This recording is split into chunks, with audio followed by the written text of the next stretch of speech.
Terima kasih untuk kesempatannya. Saat ini saya akan mempresentasikan artikel jurnal saya yang perdana dengan judul Strategi Guru PAK dalam Memotivasi Keberhasilan Belajar Siswa PAUD di Era Disrupsi. Kiranya tulisan ini boleh menjadi berkat buat kita semua, khususnya untuk para pendidik seperti saya maupun para orang tua yang mendampingi anak-anak kita. Sesuai dengan judul, saya buat tulisan ini pada saat pandemi COVID-19, tetapi saya yakin dampak tulisan ini boleh berlaku sepanjang masa, di mana dan kapanpun saja. Baik, kita masuk dalam pendahuluan sebagai latar belakang masalah yang nanti akan saya uraikan poin-poinnya di dalam pembahasan. Di mana seperti yang kita ketahui yang sedang berlangsung saat ini, yaitu pandemi COVID-19 yang sedang bergejolak di Indonesia telah memberikan dampak negatif terhadap pendidikan, khususnya pendidikan anak usia dini. Media sosial dan internet tidak dapat dipisahkan dari kehidupan sehari-hari, khususnya di Indonesia, sehingga teknologi di Indonesia menimbulkan tantangan bagi pendidik anak usia dini. Sekali lagi, menimbulkan tantangan bagi pendidikan anak usia dini. Pendidik dan zaman berlomba-lomba untuk dapat membentuk peserta didik dalam pemanfaatan media sosial. Bukan hanya cara mengajar, tetapi perubahan konsep pendidikan yang terjadi harus berdampak untuk membentuk peserta didik. Inilah yang disebut era disrupsi. Anak usia dini perlu dididik dan dibimbing untuk mengikuti perkembangan teknologi agar lebih bijak dan kreatif dalam menggunakannya. Sikap inilah yang harus dikembangkan oleh guru pendidikan Kristen sejak dini untuk menerapkan strategi pembelajaran yang berbeda dengan memberikan motivasi belajar kepada siswa dan membawa peningkatan spiritual siswa. Jika strategi diterapkan untuk memotivasi guru PAK agar tujuan pengajaran berhasil dan meningkatkan semangat siswa, maka keberhasilan akademik siswa PAUD akan tercipta. Dan hasil nyata dari penelitian ini adalah dengan menggunakan strategi untuk memberikan motivasi belajar siswa PAUD dengan gaya belajar masing-masing anak dapat berhasil. Next. Ya, kita masuk dalam pembahasan. Yang pertama adalah hakikat pendidikan anak usia dini. Anak adalah karunia Tuhan yang harus dirawat dan dididik. Mereka adalah generasi penerus bangsa dan gereja. Masa usia ini sangat menentukan pembentukan diri dalam kematangan iman dan karakter.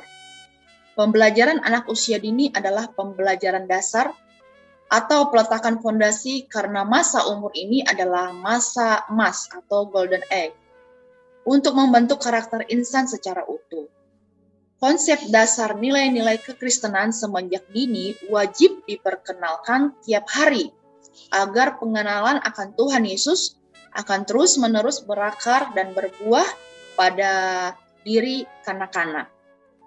Dari sudut pandang Kristiani, pembentukan karakter dan moralitas anak tidak terlepas dari pendewasaan iman atau spiritual. Memang, pembentukan karakter dan pertumbuhan iman tidak berjalan sendiri, tetapi harus dilakukan sesegera mungkin, kapan saja dan di mana saja.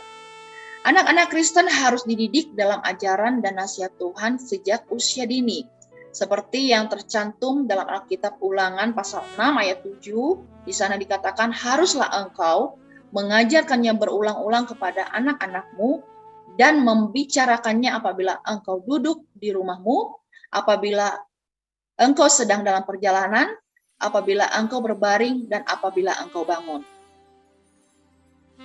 Baik, kita masuk dalam pembahasan yang kedua, yaitu tantangan mengajar PAUD di era disrupsi. Karena perkembangan yang pesat ini, peran guru tidak hanya sekedar mengajar, tetapi juga menciptakan strategi belajar kepada siswa. Ini adalah peran yang tidak dapat digantikan oleh mesin digital atau kecanggihan teknologi yang ada saat ini. Kenyataannya, belajar online bagi siswa PAUD tidaklah mudah. Dengan kata lain, peran sekolah tidak bisa berpindah ke rumah, tetapi akibat pandemi COVID-19, mau tak mau pembelajaran harus dipindahkan ke rumah, bekerja, beribadah, dan belajar dari rumah. Namun dampak tidak maksimal yang mengakibatkan siswa secara kualitatif menurun. Jelas banyak orang tua yang tidak mampu menjadi guru atau menggantikan peran mengajar karena kurangnya keterampilan masing-masing. Kasus lain yang diajarkan oleh guru terkait dengan penggunaan metode pembelajaran di mana bahan ajar atau materi diberikan melalui media online, video, dan gambar yang dikirim melalui grup WhatsApp atau WA, video call atau voice note, dan telepon melalui handphone orang tua masing-masing. Dari tugas yang disampaikan melalui media sosial itu kurang efektif. Ya, guru tidak dapat melihat secara langsung apakah siswa benar-benar belajar atau tidak. Siswa benarkah aktif mengikuti pembelajaran atau tidak. Karena pada kenyataannya di era disrupsi ini motivasi belajar anak sangat rendah, di mana anak tidak betah belajar, gampang bosan, kurang fokus, tidak konsentrasi akibat pembelajaran online tersebut. Di era digital ini terbukti bahwa anak lebih senang bermain game di gadgetnya daripada belajar, ya. Hal ini mengkhawatirkan karena dalam masa anak-anak mereka masih belum stabil, mempunyai rasa keingintahuan yang sangat tinggi dan berpengaruh dalam meningkatnya penggunaan gadget pada anak usia dini. Dapat menyebabkan penyakit mata karena terlalu lama menatap layar digital, juga dapat menyebabkan gangguan tidur pada anak. Konsentrasi anak dapat terpengaruh saat menggunakan media digital. Jadi anak-anak belajar pada saat pandemi ini bukannya belajar ya, tapi mungkin main handphone, main game di handphonenya gitu ya. Jadi terganggu juga dalam masa tidur mereka. Mungkin mereka bukan senang belajar, tapi senang main game sampai larut malam. Baik, saya akan lanjutkan. Akibatnya anak bisa menjadi hiperaktif. Mungkin sulit bagi anak-anak untuk fokus pada hal-hal tertentu. Penggunaan media digital yang berlebihan di masa kanak-kanak juga dapat menyebabkan penurunan kinerja sekolah, kemunduran perkembangan fisik dan sosial. Oleh sebab itulah diperlukan perhatian khusus dan bimbingan serta pengawasan dari orang tua. Alih-alih ditunjang infrastruktur komunikasi dan informasi, bahkan penggunaan telepon seluler pun tidak semua dimiliki para orang tua siswa. Peliknya lagi, orang tua siswa banyak yang terbebani dengan kemampuan membeli paket internet, tidak ada kuota, atau mungkin belum memasang wifi, atau mungkin di lingkungannya belum terpasang saluran untuk penggunaan wifi. Lalu di sisi lain hambatannya adalah jaringan signal, ya, sinyal yang tidak ada. Di kota dan di pedesaan sangat berbeda. Kita masuk dalam pembahasan yang ketiga, yaitu kompetensi guru PAUD. Karena perkembangan pesat ini, peran guru tidak hanya mengajar tetapi memberikan strategi pembelajaran siswa. Guru harus lebih cepat menyesuaikan keadaan, menciptakan gagasan baru di era yang bergejolak ini. Tidak hanya mahasiswa tetapi juga guru dan dosen membutuhkan keterampilan abad 21 ini, sebab guru tidak dapat mentransfer ilmu kepada siswa jika guru sendiri tidak memahaminya. Ini adalah peran yang tidak akan pernah digantikan oleh mesin digital. Tadi sudah saya katakan, pengertian kompetensi secara umum adalah suatu keahlian yang sesuai dengan jabatan yang sudah diberikan, yang dimiliki oleh setiap individu dalam melakukan suatu tugas atau pekerjaan pada bidang tertentu. Berdasarkan Permendiknas nomor 16 tahun 2007, guru harus memiliki 4 kompetensi, yaitu kompetensi pedagogik, kompetensi keahlian, kompetensi sosial, dan kompetensi profesional. Iya, namun bagi guru PAKS sendiri harus memiliki identitas seperti Tuhan Yesus sebagai guru besar dan role model bagi siswa untuk membentuk dan mengajak siswa memiliki iman percaya kepada Yesus, mengajarkan kebenaran, lalu berdampak, yaitu berbuah, membawa jiwa kepadanya, dan kontekstual. Di dalam pembelajaran tujuannya adalah untuk mendorong motivasi siswa menciptakan hubungan antara pengetahuan yang didapat dan menerapkannya dalam kehidupan sehari-hari. Kita masuk dalam pembahasan yang keempat, strategi mengajar guru. PAUD. Strategi pendidikan merupakan penataan pola belajar, karena strategi pembelajaran ini secara pelaksanaan akan berbeda dengan strategi pembelajaran pada biasanya. Maka oleh sebab itu, guru PAUD harus bisa mengubah strategi pendidikan di era disrupsi ini, termasuk metode, langkah, atau pola dalam mempraktikkan pendidikan supaya apa? Supaya tujuan serta aspek pembelajaran senantiasa bisa tercapai dengan baik dan efisien. Banyak metode yang tepat yang bisa dibagikan sebagai bahan pembelajaran yang efektif di era ini menjadi tugas seorang guru untuk menyiapkan agar bahan ajar dapat tersampaikan dengan baik. Jadi sekali lagi saya tegaskan banyak metode ya yang tepat yang bisa dibagikan sebagai bahan pembelajaran yang efektif di era ini menjadi tugas seorang guru untuk menyiapkannya agar bahan ajar dapat tersampaikan dengan baik. Bantuan dan interaksi orang tua sangat dibutuhkan agar anak bisa belajar mandiri. Secara umum, ya, next. Ya, di sini ada gambar.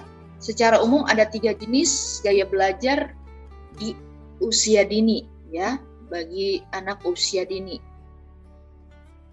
Untuk memotivasi keberhasilan siswa, yaitu ada visual, ada auditori, dan kinestetik. Sudah ada gambar di depan. Ya.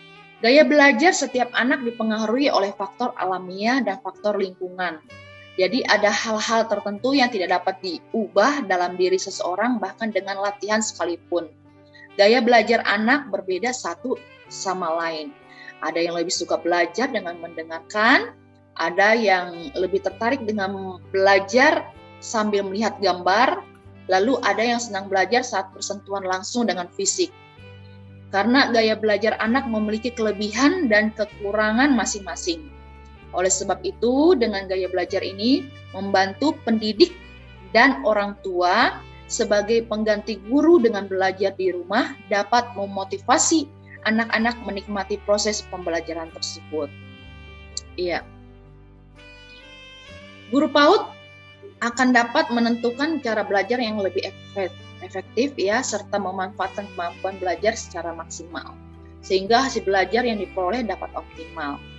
Metode pembelajaran untuk anak ini sangat efektif dalam mengoptimalkan strategi pembelajaran untuk anak usia dini di era disrupsi ini. Karena dengan gaya belajar seperti ini, baik guru maupun orang tua tidak dapat lagi memanjakan anak untuk belajar sesuai dengan polanya sendiri. Ya, jadi baik guru maupun orang tua tidak dapat memanjakan anak untuk belajar. Tidak dapat ya memanjakan anak untuk belajar sesuai dengan polanya sendiri atau kemauan anak sendiri. Karena ini membuat anak kurang maksimal. Dan mereka juga nanti bingung dan kurang mengerti, bahkan juga bisa malas. Tidak mengerti apa yang diajarkan. Oleh karena itu, gaya belajar anak ini yang sangat efektif digunakan untuk mencapai keberhasilan belajar anak usia dini. Next. Ya. Oke, kita kembali lagi dengan gaya belajar. Saudara, saya akan menerangkan 3 gambar yang saya sajikan di depan layar kita. Di sini ada gaya belajar visual. ya. Iya, dengan gaya belajar anak visual, anak dengan gaya ini gampang menangkap informasi atau memahami sesuatu hanya dengan menyimak apa yang sedang dibahas. Anak ini bisa memaksimalkan kemampuannya hanya dengan memperhatikan gambar-gambar atau apapun yang dilihatnya.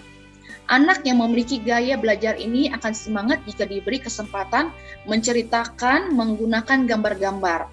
Ciri gaya belajar anak visual adalah senang belajar ketika melihat di dalam bukunya gambar-gambar, serta menonton kartun di televisi atau video. Anak ini mudah mengingat cara orang lain melakukan sesuatu, menangkapnya dan mengulangnya kembali. Itu gaya anak visual. Kita masuk dengan gaya belajar auditori. Gaya belajar anak dengan metode pembelajaran auditori memiliki kemampuan dalam merekam apa yang didengarnya, termasuk cerita dan dongeng, dan sangat senang untuk menceritakan kembali dengan bahasanya sendiri, membicarakan ide-idenya sendiri, menyenangi kegiatan seperti percakapan dua sisi, mengobrol, seperti itu, menyukai dan menghargai seni musik. Kita masuk yang terakhir, gambar terakhir yaitu gaya belajar anak kinestetik.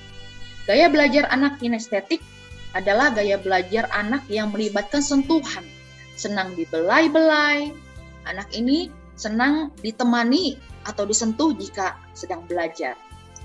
Anak-anak dengan gaya belajar ini senang belajar berhubungan dengan tubuhnya seperti olahraga, menari, drama, atau sejenisnya. Suka meniru peran yang menyenangkan atau meniru cerita dengan beberapa gerakan atau karakter film. Anak ini tidak bisa duduk lama-lama dan cenderung bosan saat mendengarkan guru menjelaskan di depan kelas. Jadi anak ini mudah bosan, ya, tidak betah di satu tempat. Jadi anak ini sangat aktif dan bergerak ke sana kemari, dan yang jelas membuat mereka sulit berkonsentrasi dalam kelas atau ketika belajar. Ini adalah kelemahan anak-anak dengan gaya belajar kinestetis. Dengan sentuhan, maka dengan kesentuhan tanganlah dapat mendisiplinkan mereka.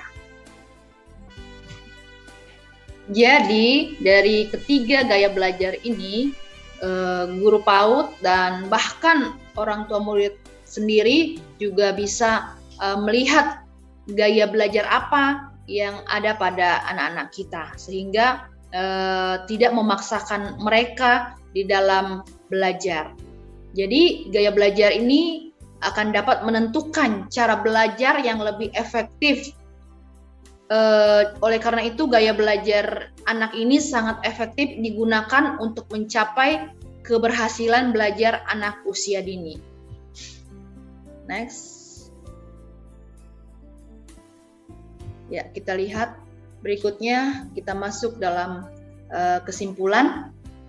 Strategi guru PAK diterapkan untuk memotivasi guru PAK memiliki target prestasi dalam mengajar dan meningkatkan semangat siswa PAUD.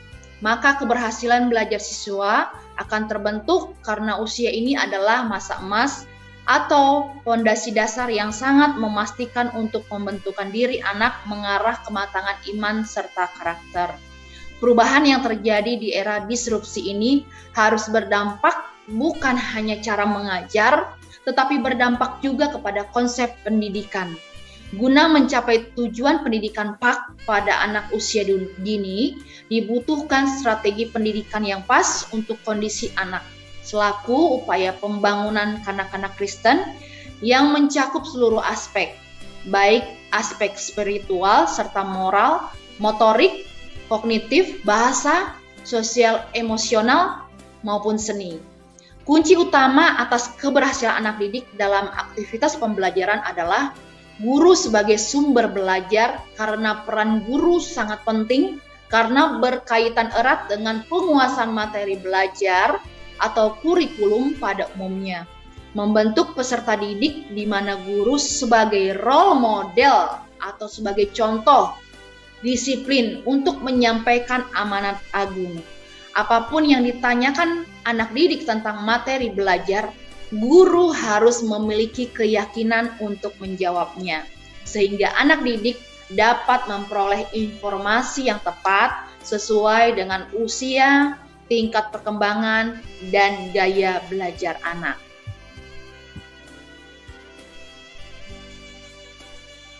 Ya, metode artikel yang saya tulis menggunakan pendekatan kualitatif deskriptif dengan menggunakan studi pustaka, yaitu literatur yang relevan dengan pokok pembahasan. Artikel ini akan menguraikan konsep teoretis tentang landasan teologis pendidikan agama Kristen anak usia dini, strategi dan gaya pembelajaran untuk anak usia dini, dalam proses pembelajaran guna memberikan dampak nilai-nilai kekristenan yang dapat diserap dengan baik dan optimal oleh peserta didik. Saya juga sertakan daftar pustaka sebagai referensinya. Demikian presentasi dari saya. Mohon maaf jika ada kekurangan dari saya. Silahkan bagi teman-teman jika ada yang mau menanggapi. Terima kasih. God bless.